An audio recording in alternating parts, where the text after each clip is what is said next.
Everyone has a right to unionize. Bano be bamu ku bannannyini masomero n'abagakulira abasisinkanye ku kitebe kya disitulikiti y'Empigi mu lukiiko olwayitiddwa abatwala ebyenjigiriza mu Mpigi okulaba butya bwe bayinza okulongoosa enkola y'emirimu gyabwe. We have a right.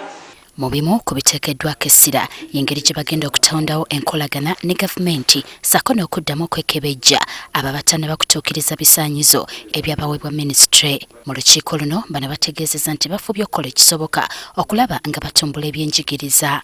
Tukoze nnyo by the way.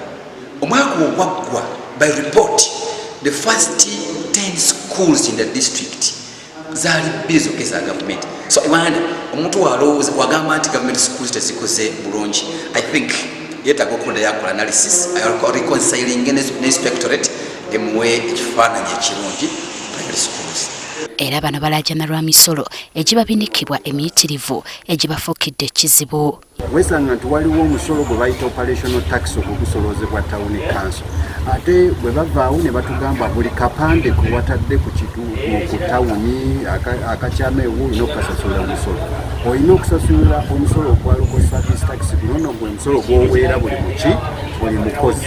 Ate bwe bavaawo ne bajja ne bakugamba nti nno na buli kizimbe kirina okuwa omusolo. Ate nekyewunyisa ku kyebizimbe by'olina tebamala na kutunuulira muwendo gw'abaana gw'okolaki gw'olina.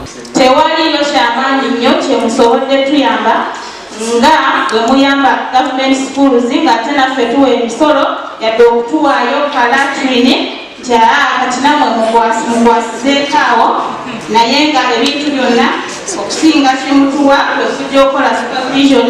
Ye Eunice Lusiba akulira okulambula amasomero asabye abasomesa bano okufuba okulaba nga bawandiisa amasomero gaabwe kuba tewali gwe bajja kukwatirwa kisa. Kuba tusobola kukola ssomero ne libeera mu ggwanga ne libeera mu kitundu ne libeera mu district nga teriggoberera biragiro nga teriri ku mutindo ogwo gugwanidde abaana bafu okusomeramu.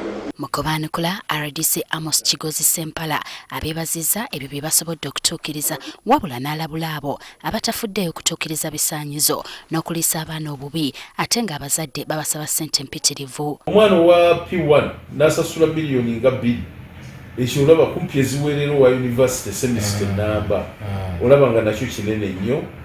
Mbasaba babeere ku ssente ezitegeerekeka Munnayuganda asobole okufuna education. Ku nsonga y'omusolo ono tabadde na bigambo biwoomu yadde. Beekwasa nnyo emisolo. Buli lw'oyingira mu bizinensi yonna oteekwa okubaako omusolo gw'owa. Enkiiko nga zino zituula okulaba butya ebyenjigiriza bwe birina okutumbulibwamu.